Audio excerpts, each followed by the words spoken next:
You savouring a big moment? Oh, that was great. I'm determined to get through this year. You know, I mean, I've never won a major tournament in this country. I just want to do it, this one. I'm going to try my guts out. I really am. And Alan Glazier, the happy victor indeed tonight, now joining Eric Bristow in the quarter-finals of this championship, which begin here on Thursday. In our next transmission, following Newsnight, we'll bring you the results of the other two matches, which feature England's Dave Lee and Paul Lim of Singapore, two players who defeated seeded opposition in the first round. See you in an hour.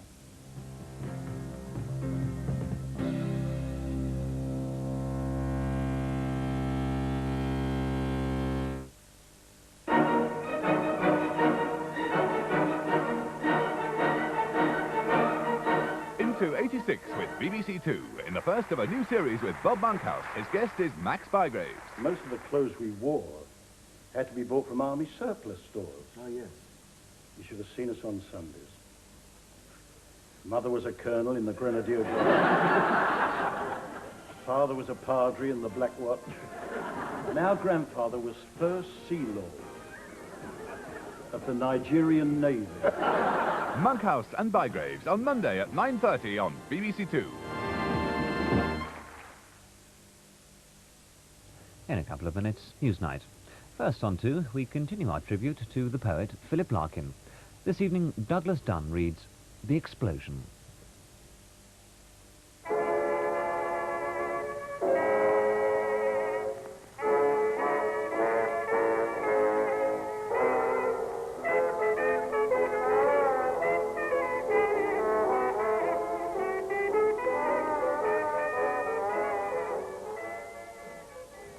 The poem of Philip's I've chosen is The Explosion.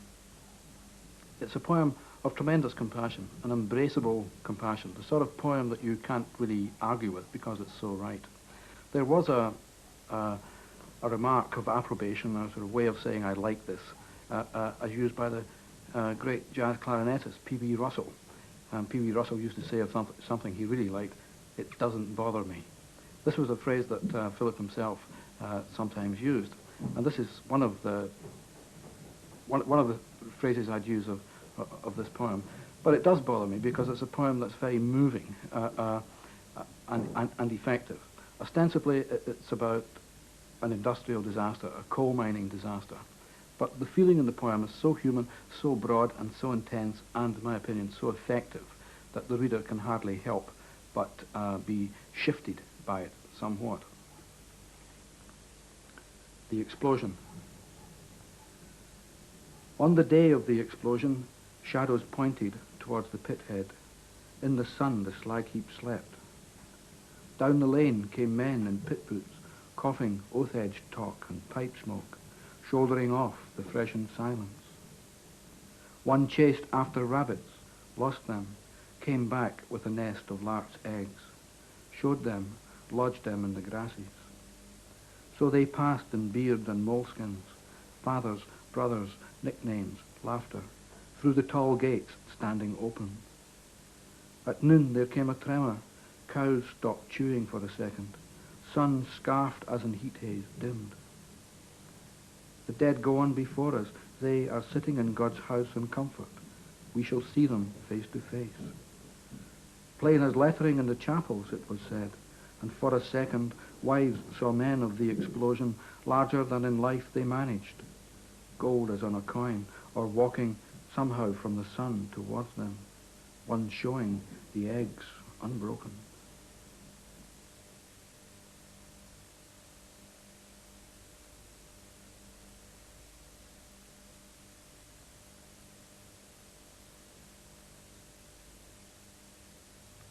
And we continue our tribute to Philip Larkin tomorrow night at 10:55 when Craig Raine reads Dublinesque. Now on to Newsnight. The Europeans strike back, but is their new offer good enough to win them Westland? Everyone has said, let the shareholders decide. We agree with that entirely.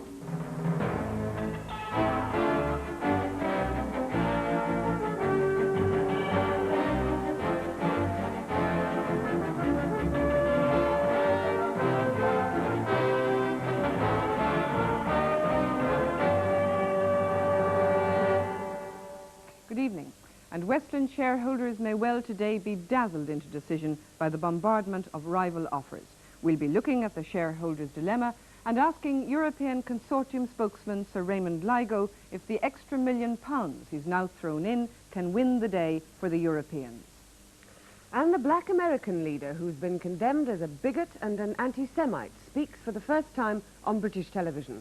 Louis Farrakhan plans to visit Britain as part of a world tour. At home, his rhetoric has won the applause of thousands of black Americans. I said Hitler was a wickedly great man. I didn't make a mistake. I know the language. You taught it to me, white folks. Now all of a sudden you got dumb to the meaning of what great is. That report on the Farrakhan phenomenon and today's news stories later in the programme. But first, Olivia. Well, the wooing of the Westland shareholders reached a positively ardent pitch today. Bypassing the Westland board, who committed to its American rivals, the European Consortium has been serenading shareholders with its fine new offer. Or, should one say, the old offer, dressed up for the occasion by the addition of £2 million. That's £1 million more than the latest American deal. The Europeans have only a week to press their suit, and tonight Westland Sir John Cockney was quick to rebuff their advances. He told Newsnight that he was disappointed that the offer was only marginally better. He and his board began the day as though the contest was over. They put full-page advertisements in the press urging their shareholders to embrace the Americans, and they seemed to reckon that the knot was tied. Bill Paul, the top executive from United Technologies, the parent company of the Sikorsky Group, toured the Westland Helicopter plant at Yeovil in Somerset, exuding optimism. Well, this is a one-off blade we've made to go with the set of blades. It's known as our transducer blade. The Europeans, however, believe that this is premature. Their revised offer this afternoon goes hand in hand with the belief that events could move in their favour by next Tuesday, as Will Hutton explained. Yesterday, Sikorsky. Today, it was the European Consortium's turn to bask in the limelight. To put their nose back in front of the Americans, they've upped their proposed cash infusion by £2 million. But in every other respect, their proposals are just as they were. Now all turns on how shareholders will vote at next Tuesday's extraordinary general meeting. Westland and Sir John Cockney will be putting 3 resolutions to their shareholders. The first is to permit the company to increase its current borrowing limits from around £190 million to well over £1 billion. And the second and third are to allow various share issues so that the Sikorsky Fiat plan can go ahead, in effect saying yes to the Americans. The first resolution is only an ordinary resolution, so Sir John will require only 50% of their shareholders to vote for. And with everybody agreed that Westland must increase its borrowings to survive, that seems almost certain to go through. But the last 2 resolutions are special. They need at least 75% to vote for. Here it appears Sir John may have considerable difficulties. You know the institutions that'll be involved in next week's meeting. What chance do you think there is of Sir John Cockney actually getting the 75% majority he needs on the 2 really important resolutions? Well, I think opinion is very evenly divided, and I think there's very little chance, really, that he will get the decision that he wants. And then what will happen? Well, it's very difficult to say. Effectively, the American offer, which is on the table, will fall away. And we're basically back to square one. It may be that the Westland board would consider that it should put the European proposal to the shareholders, but because that also would be a special resolution, they would again need a 75% majority. Now, whether they get that is really anybody's guess. And if Sir John Cockney does not get the vote he needs, the city's view is that the initiative will very much pass to the Europeans. The consortium's hope is that Sir John's next move will then have to be the reconvening of a new meeting, but with the Sikorsky deal having failed, a meeting at which he will be obliged to recommend the European offer. Because this will be Westland's last chance, shareholders will have to vote for the consortium's plan. And the consortium have other cards. At any time, 10% of the shareholders of Westland have the right to insist that Sir John call for a meeting at which the European offer is considered, whatever Sir John may prefer. What's more, at next week's meeting itself, any shareholder can call for an adjournment. a resolution that requires only a 50% majority. Indeed, tonight, the consortium's merchant bank told us they were confident that one way or another, the meeting would be adjourned. What chance, then, of the American rescue plan succeeding? Generally, when a board very strongly recommends something, I think it's fair to say that over the years, shareholders tend to follow them. In this case, I think there are definitely some passions roused. There are commercial considerations, there are political considerations. It is difficult to say. I think at the end of the day, we might well go towards the Europeans rather than the Americans. To add to Westland's woes, some of its biggest institutional shareholders, these are the offices of Allied Dunbar, are becoming critical of the refusal to consider the consortium's plan. I think there are two proposals in existence, and I think the board should have put both lots of proposals to shareholders, possibly with a recommendation for one of them, and let shareholders decide. I think it's important that Westlands remain a British-controlled company and not infiltrated by Sikorsky, who have used this as an opportunist move to get a foothold in Europe. So far, the Westland chairman has fended off behind-the-scenes attempts to make him reconsider his position. But the more vocal the protests, the harder it will become. Yesterday, the Americans seemed to have the edge. Now it looks the balance of advantage may be swinging the other way again. Will Hutton reporting. Well, today's press conference announcing details of the improved European offer also inadvertently shed light on one of the most controversial aspects of the political storm in recent weeks, the effect a Westland deal with Sikorsky would have on Westland's present and future work with European partners. Westland's immediate worry has been the future of the EH-101, the Sea King's successor. Work on that began in 1984 in cooperation with Augusta of Italy, a partner in the present European consortium. Sources in the Heseltine camp have repeatedly indicated that this project would be threatened if the Sikorsky deal went ahead. Mr. Heseltine himself, in last Saturday's letter to the consortium, referred to Westland's European collaborations and said that there had been indications from Augusta that if the Westland deal with Sikorsky went through, Augusta would have to seek other partners. But according to Augusta today, with the EH-101, this is not the case. Augusta is not going to cancel the EH-101. This is for sure. I mean, we have to examine the new situation, but we are willing to continue the cooperation. The European partners in the consortium later emphasized the threat to future European work for Westland, but today's advertisements by Westland's board quotes a letter from the Prime Minister saying the government will support it in pursuing British interests in Europe. Well, Sir Raymond Ligo, the British aerospace man, is the spokesman for the European consortium.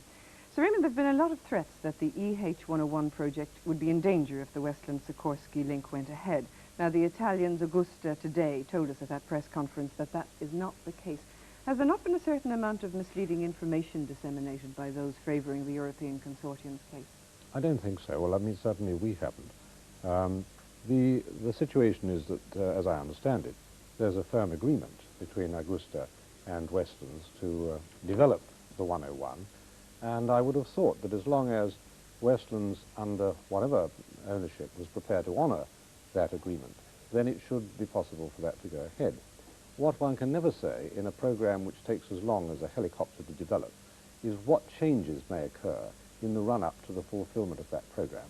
I mean, we've all experienced many cancellations of programmes in the aerospace industry, and there are all kinds of reasons that can suddenly emerge why something has gone wrong. The helicopter is not considered by the new partner to be exactly what it ought to be. But if this sort of amicable relationship can be allowed with a Sikorsky-linked Westland, cannot there be similar sort of projects in Europe which would allow a Sikorsky-linked Westland to survive for quite a long time amicably? No, I think the difference is this, that whereas the H101 agreement preceded the move by Sikorsky and Fiat into the Western camp, anything that came afterwards would immediately arouse the suspicions of our other European potential partners, including Augusta. To get on to your own particular campaign, as far as Westland is concerned, is it not running a little late now? You're not going to have your advertisements with your offer in the papers until Thursday. Are you afraid you've started a little late? Yes, well, I suppose in an ideal situation we would have preferred to start earlier.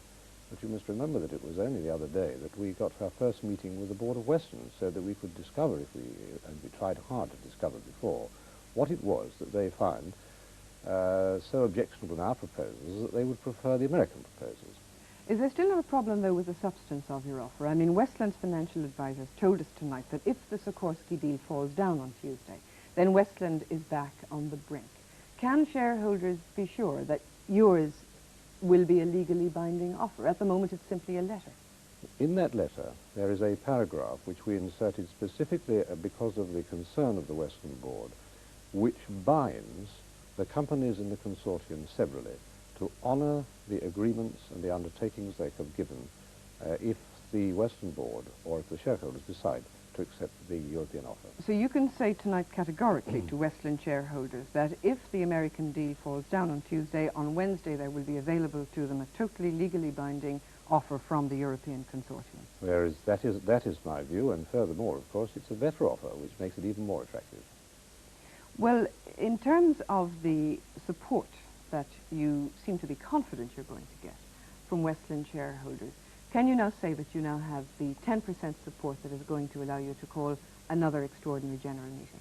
I can't say at this moment exactly what the situation is, but I'm reasonably confident that we shall be in a position to call for such a meeting, and indeed if the thing is pushed to a meeting on Tuesday, it's going to be very difficult, as the analyst has said. But if you've done your groundwork, can you not now say or quote the sort of financial institutions that you know will give you backing? I think that would be unwise at this point. I may have started late, but I've got to watch my footwork very carefully. Well, looking again to your optimism, if Sir John Cockney, who is quite a popular chairman of what used to be and maybe still is a lame duck firm, isn't able to gather 75% support for the Sikorsky deal on Tuesday, how can you, an outsider, hope to gain that sort of support from shareholders for your deal? Well, I would have thought that, I mean, Sir John has done a remarkable job within Westerns in putting together an alternative package, and he's got two choices. Now, that's not bad, and he's done a very good job in that respect. But our offer is better, and I just wish he would give us the benefit of the doubt and give us a chance, a fair chance, to put that to the test. Because I think there is some doubt in the minds of the Board of Westerns that we really are serious. Companies like British Aerospace and GEC don't play around. But if he doesn't gain 75%, he can at least gain a rump of the vote, enough to spoil your offer, can't he? He could subsequently, but I mean, for how much longer do we want to have this situation continue? I mean, I think really they have to think very carefully, as I'm sure they will, about their responsibility to the shareholders, both legally and morally. Sir Raymond Lago, looking forward to Tuesday. Thank you very much. Jenny. Later this year, the most controversial American black leader since the 60s, Louis Farrakhan, plans to visit Britain as part of his current world tour. But already there are moves to ask the Home Office to have his visit banned. For Farrakhan, a Muslim minister counts Colonel Gaddafi as an ally and has been widely condemned for what's seen as his bigotry and anti-Semitism. He's revived black Muslim ideas of the 60s, that there should be a separate black economy and no intermarriage between the races. He's attracted attention mostly because of his anti-Jewish speeches and threats against black leaders. But how does he reflect the state of race relations in America? And why does he attract such vast black crowds to his meetings? At his headquarters in Chicago, Louis Farrakhan gave his first interview for British television to Robin Denselow. Here's his report.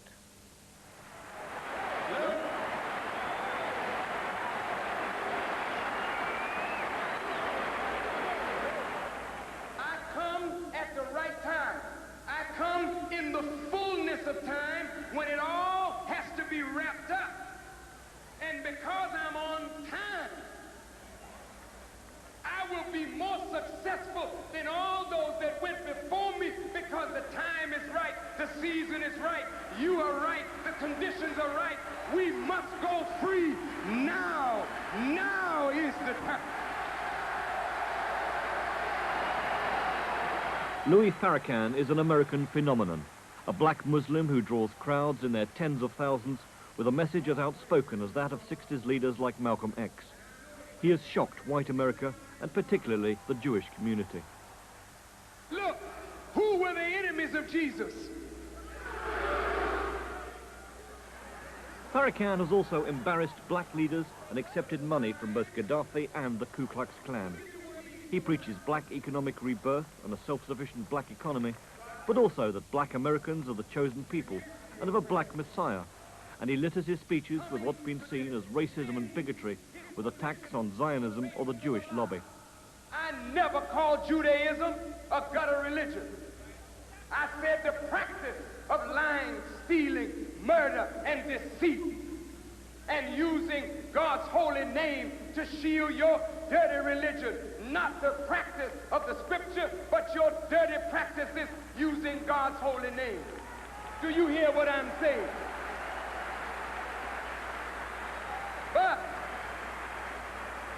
they have no respect for the truth. I said Hitler was a wickedly great man. I didn't make a mistake.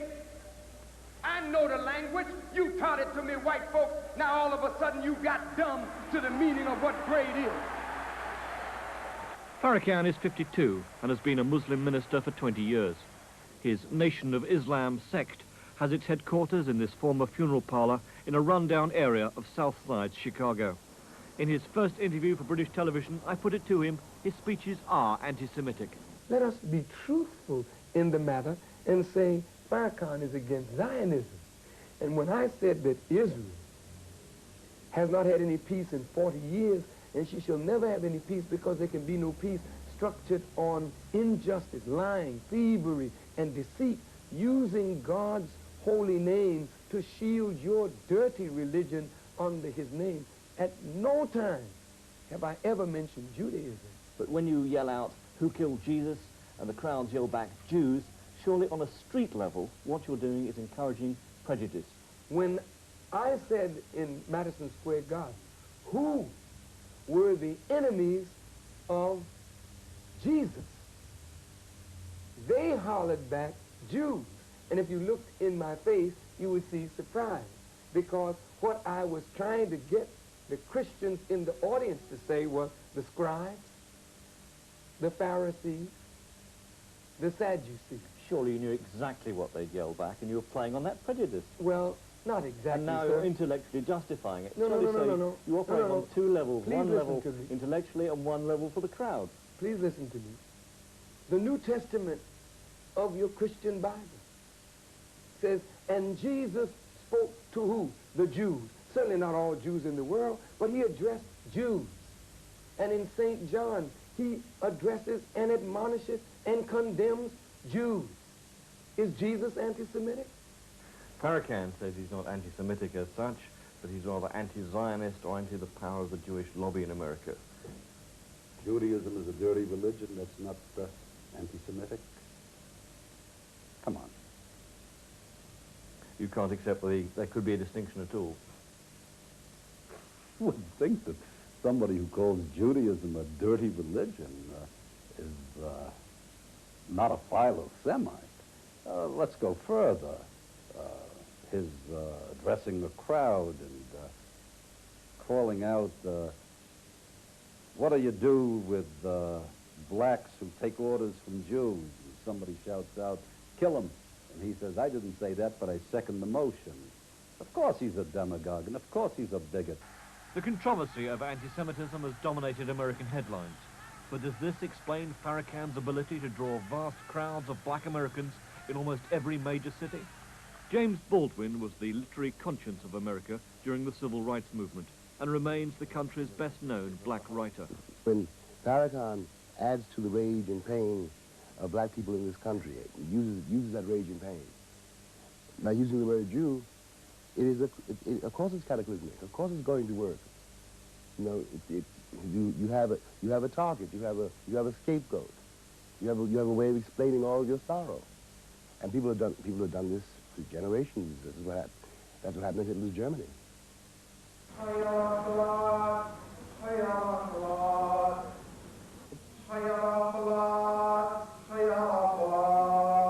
Farrakhan's roots are in the black Muslim movement, which started in 1930 and is now an established part of black American life. This is the Masjid Malcolm Shabazz, named after Malcolm X in Harlem, New York. The Muslims were at their most powerful during the 60s, when they provided the militant alternative to the non-violence of Martin Luther King. In the 70s, many Muslims moved away from separatist black nationalism, but Farrakhan has divided the movement by bringing back the ideas of the 60s with a vengeance. Even so, the Muslims say their numbers are growing. I believe that there is no God but Allah. Say that. I believe that there is no God but Allah. As we left the mosque, a new convert to Islam took the Shahada, making his first vows of belief in Allah and Muhammad, his messenger.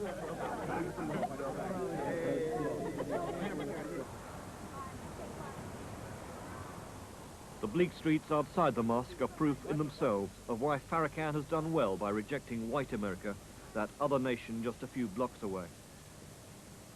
Over 14% of the black population and over 40% of black teenagers are now out of work. This is where Farrakhan draws his support.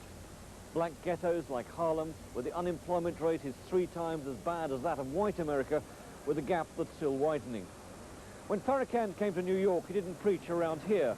He went to Madison Square Garden, a hall so enormous it's hosted 2 Democratic conventions. Farrakhan packed it and the adjoining Felt Forum, a crowd of 25,000. At Madison Square Garden, Farrakhan ended his speech by repeating the aims of his all-black economic program, Power, people organized and working for economic rebirth. This is one part of the message that even those who despise his racism can agree with, though it's edged with threats of violence. You say you don't have no more jobs for us. We want to create jobs for ourselves. You don't want us in your schools. We want to build schools for ourselves. You mistreat us in your hospitals. We want to make hospitals of our own. You poison us with chemical death, so we want to raise crops to feed ourselves, clothe ourselves, and shelter ourselves. You mean to tell me you're going to stop us from doing that? Will you do that, America? Will you stop us from doing business?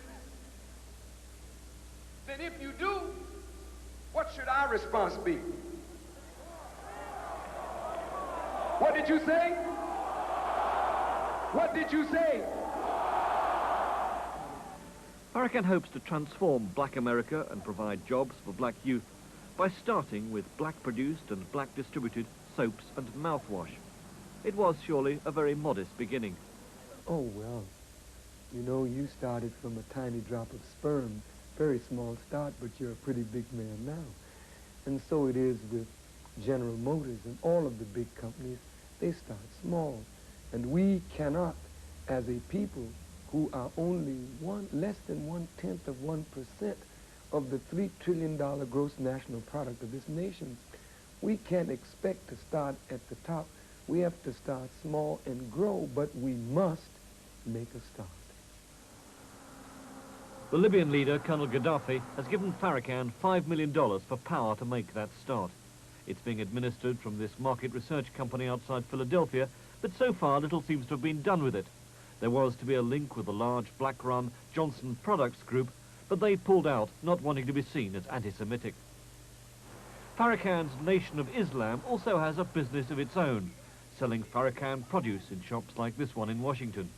There are Farrakhan videos, tapes, and even records, for he was once a calypso singer known as the Charmer. His best-known song, A White Man's Heaven is a Black Man's Hell. So my friend, it's easy to tell, white man's heaven, black man's hell.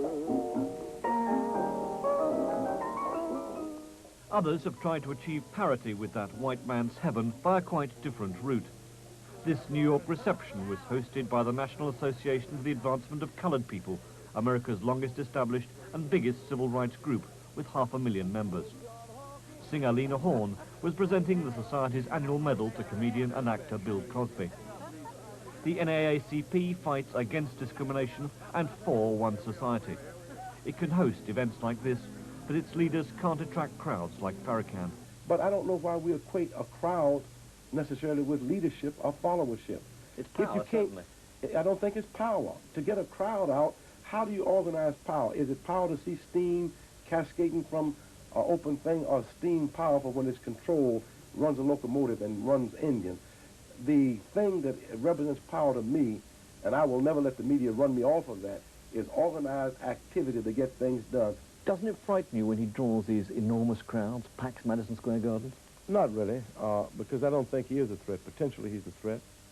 But it's in my judgment, a passing phenomenon.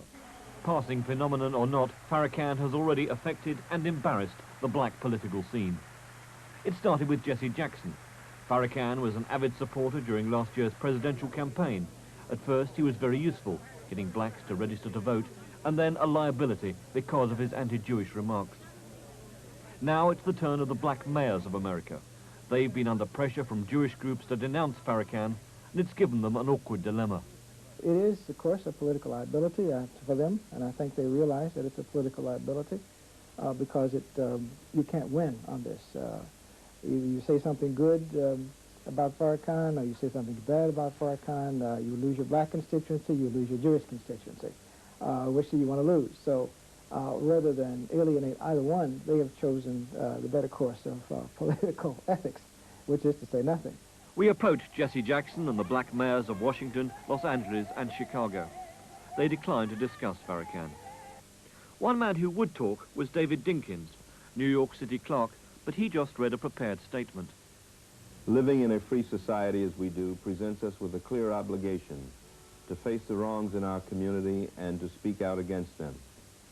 Recognizing this responsibility, and in light of Minister Louis Farrakhan's visit to New York, I must say that I find his blatantly anti-Semitic remarks offensive, and I condemn them. Dinkins had received a cautiously veiled death threat from Farrakhan at Madison Square Garden. The reason David Dinkins would do that is because they don't fear us. They fear white people. When the leader sells out the people, he should pay a price for that. Don't you think so?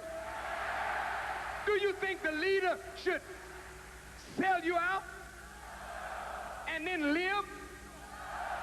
Wasn't talk like that dangerous in destroying the established black political scene? You see, most of you Caucasians, whether you're Gentile or Jewish, you have ruled the world so long that you like for black people to tell you the things you like to hear. Yes, master, things is fine, boss down on the plantation, everything is all right, all the boys is fine down. If that's what you want to hear, don't come to Louis Farrakhan. But when you interview me and you ask me a question, you want to hear the truth, I will tell you the truth because I don't fear you. I don't fear the government of America. I don't fear white people. Why should I fear you? You're not God. So then if you want the truth, I will tell you the truth. I have no respect for a black man who will shine your shoes when he's with you and make you think he's with you, and then he comes in an office with me and tells me the things you're saying are correct, Farrakhan. I wish I could say the same thing.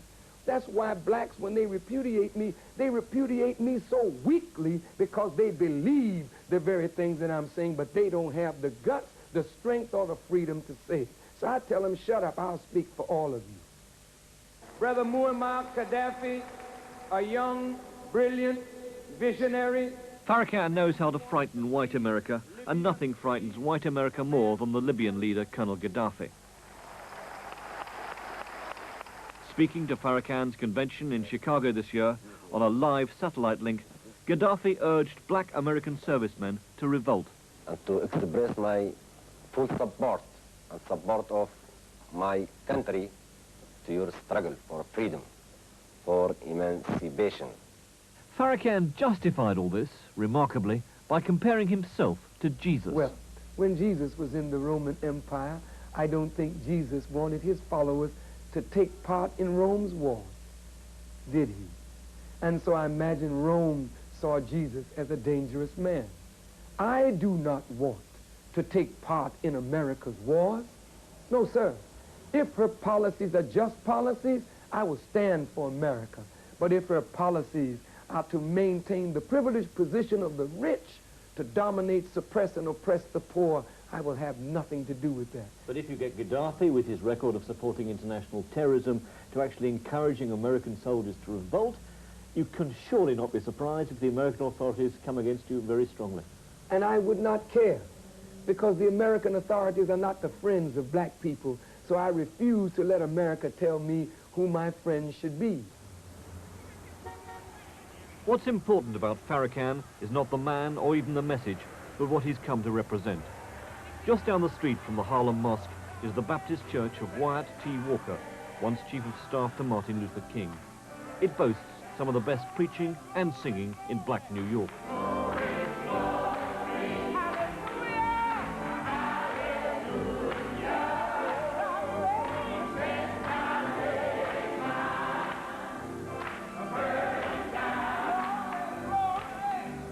Those who expect Farrakhan to be condemned here and those who fondly believe that America is becoming an integrated society need to think again. Anti-Semitism amongst blacks is almost nil. Any feelings that black people have toward Jews is mostly anti-white feelings. And when you are given the condition of blacks in America, I'm not healthy mentally, emotionally, or psychologically if I don't have anti-white feelings. 30 years ago, 35 years ago, I began my participation in human rights struggle in America, and things are worse now than they were 35 years ago. Should one read Farrakhan then as a warning to white America that things are going that way?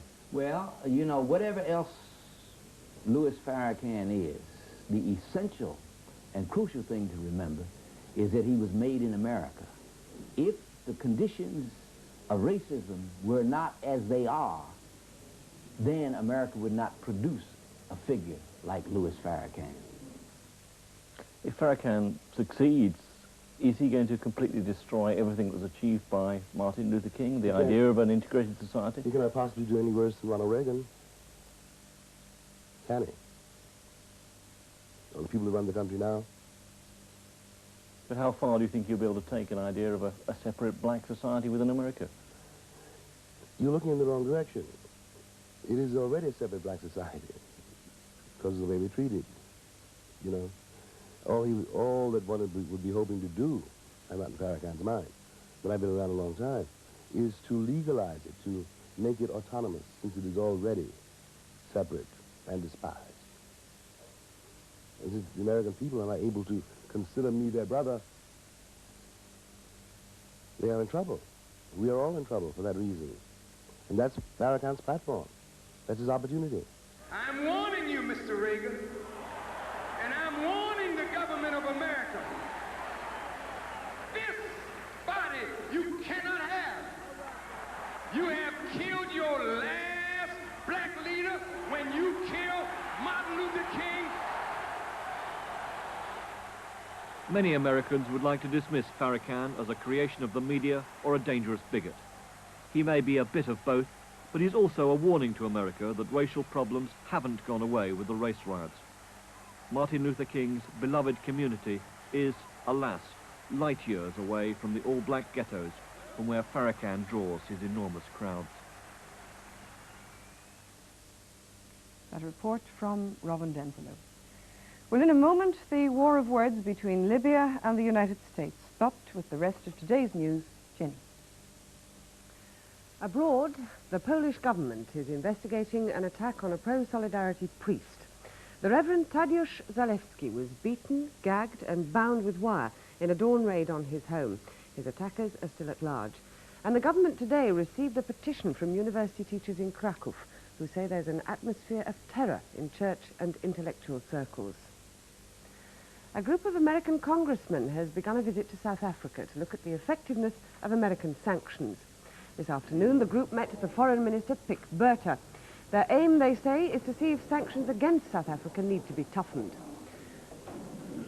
North of Johannesburg, 20,000 black miners at one of the world's largest platinum mines have been sacked for going on strike. The Transport Secretary, Nicholas Ridley, met his counterpart in Paris today to prepare an agreement on the planned cross-channel fixed link. Mrs. Thatcher is due to meet President Mitterrand later in the month to announce a final decision. Vietnam has promised to help America discover the fate of some 2,000 American servicemen described by Washington as missing in action. Their announcement came after 2 days of talks in Hanoi. Iraq has claimed a major victory in its war with Iran. Iraqi television reported that parts of the Majnun Islands, which Iran seized 2 years ago, had been recaptured. Iranian jets tonight attacked a military garrison in retaliation. At home, the Football League has lost its major sponsor. At a meeting this morning, Canon UK announced that after putting £3 million into the game, they're pulling out. They said it was not because of hooliganism and soccer's damaged image, but for commercial reasons. Customs officers seized record amounts of illegal drugs last year. 70 smuggling rings are also believed to have been smashed, but a spokesman warned that drug dealers are continuing to look to Europe for new markets. The Marquis of Blandford was today jailed for 3 months and branded a common criminal by one of the magistrates following a heroin offence. The inquiry into the outbreak of Legionnaire's disease at Stafford District General Hospital reopened today. 41 people died last April in what became the world's worst ever outbreak of the disease. The level of bank lending increased sharply last month. It rose to more than £200 million. That's substantially more than the average for the previous 6 months. City analysts warned that interest rates may soon have to rise as a result. The teachers' unions in England and Wales have met with the conciliation service ACAS. The employers go there tomorrow. There's not much optimism about the talks as there's no more money on offer. Sir Geoffrey Howe has been meeting with the Nigerian Foreign Minister in London. They're discussing ways of helping Nigeria meet its massive debt commitments. Nigeria has said it can repay only up to 30% of its foreign currency earnings. The former Conservative Party chairman, Cecil Parkinson, will not be prosecuted for what he told Sarah Keyes. The Director of Public Prosecutions has ruled there is no evidence to suggest the Official Secrets Act had been broken. The police in Northern Ireland have made a significant arms find. They discovered guns, ammunition and explosives during a raid in a largely Republican area of Londonderry. And finally, a man from Surrey is advertising for a bride in a Hong Kong newspaper. The lucky girl must give him a dowry of £10 million. He says that the offer is a marvellous opportunity for a wealthy lady to live in England. Olivia. Well, the war of words between Libya and the United States is coming to a head tonight, with President Reagan due to announce economic sanctions against Libya at a press conference in just over an hour's time. He's also expected to produce American intelligence information and photographs intended to prove that there are Palestinian training camps inside Libya. America already maintains heavy sanctions against Libya, but Mr. Reagan may now introduce penalties against Americans still working in the country. He is likely to call on his European allies to issue their own economic sanctions, and he's thought to want to halt direct flights from Europe to Tripoli. The Europeans have so far rejected the idea of sanctions. The 45 Islamic nations meeting in Morocco today rallied to the Arab cause and stated their support for Libya. Eastern Bloc countries have also condemned American imperialism towards Libya. With the Europeans unsure, only Israel is firmly behind the Americans. So will the sanctions work? Or indeed, who will they hit? First, there are the expatriates. There are at least 1,500 US citizens in Libya. Most are in the oil business, consultants, maintenance experts, engineers. Some are on the books of American companies operating through European subsidiaries. Others work for Linoco, the Libyan national oil company. And although President Reagan has repeatedly stressed that he cannot guarantee the safety of sanctions busters, they're all potential hostages. One reason, perhaps, why the US has not adopted the military option. Then there's the question of what effect further sanctions will actually have on Libya. It's 4 years since the Americans introduced their first sanctions, a ban on importing Libyan crude oil and on sales of American technology. That followed allegations about Libyan hit squads operating in the States and a clash between Libyan and US aircraft over the Gulf of Sirte. Since then, trade between the two countries has fallen sharply. American exports now total $200 million, and they only import a tiny $10 million worth of Libyan goods. Finally, if Reagan asks airlines to stop servicing Libya, will they agree? 15 world airlines fly regularly to Tripoli, including British Caledonian, which has 3 flights a week. Tonight, they refused to comment, but it's widely believed that President Reagan's plea will generally fall on stony ground. It's true that the Christmas atrocities were in Vienna and Rome, but the Europeans are anxious not to jeopardize valuable trading relationships. Today, the Austrians said they needed more proof that Colonel Gaddafi was harboring the Abu Nidal terrorist group, and the Italians ruled out sanctions totally. John Berman, can the American allegations be true, do you think? Are there Palestinian training camps in Libya? No, there are no specifically Palestinian training camps in Libya. What there is a series of Libyan camps at which Palestinian organizations are trained. The Libyans maintain very strong control over these camps. They don't let the organizations which receive military training have any real control over these facilities at all. The relationship between Lebanese groups is a very complex one, and it is primarily a financial one. The relationship, for example, with Abu Nidal is one essentially of his organization receiving finance. But to get back to the point about the training camps, if the Americans produce photographs tonight that show Palestinians in training in Libya... Well, you see, I think it's very difficult for aerial photographs to distinguish between what is a camp actually run by the Libyan People's Militia and what is actually a camp run by, or camp where there is Palestinians from Abu Nidal's organization training. Most of the evidence, in fact, shows that Abu Nidal's military wing, the Revolutionary Brigade, is in fact trained in Lebanon, military camps in Lebanon. There may be a few Abu Nidal people inside Libya. This has never been substantiated, and I don't think it can be substantiated by aerial photographs. Well, if Ronald Reagan decides to use this evidence as a reason to adopt further sanctions against Libya, what sort of position is he in? I mean, there are sanctions adopted by the Americans already. Is there room for any more? Well, I think he's in a very weak position, because what is essentially being proposed, which is likely to have any effect on Libya, is a ban on imports of refined products.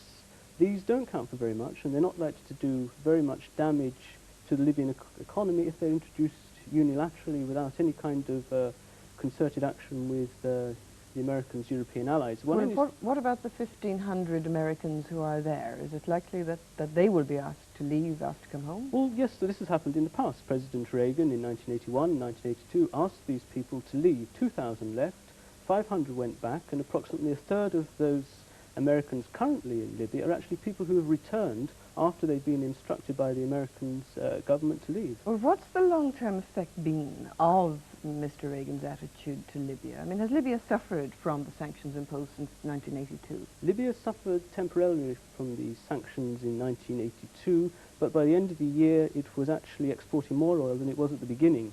Well, the effect of it has essentially been that the Libyans have shifted their oil marketing from the United States, which previously consumed 35% of their production, to Eastern Europe, and the effect of the American relations with Libya has been to push them in the direction of the Soviet Union. And finally, if the Americans do impose some sort of measures against Libya, is it inevitable that Colonel Gaddafi will retaliate? Well, if the Americans impose unilateral sanctions, I don't think he will do very much. What I think is likely to happen if the Americans succeed in having European sanctions is that he will begin the process of diversifying his oil and actually moving closer towards the Soviet Union and Eastern Europe. This will be his tactic, which already takes half of Libyan oil already. John Berman, thank you very much. And now for a very quick look at tomorrow morning's papers, and we'll start this evening with The Guardian, which of course leads again with the Westland story. Heseltine allies improve offer, they say, and aloof ministers brief the lobby teams on the issue. The Times simply says that the new offer is sent direct to Westland's shareholders. The Financial Times leads instead on the uncertainty on base rates as the pound weakens, but says, of course, that the European group is involved in the initiative over Westland. The Mirror leads with a story about machine gun cops for Heathrow, and The Express, the drugs marquis jailed for 3 months. That's all we have time for, I'm afraid, this evening. We'll be back on the air at 5 to 11 tomorrow, when we'll be covering any developments in the Westland story and looking at Michael Heseltine's own political fortunes and his future in the light of the Westlands battle. So from me and Jenny and all of us, good night.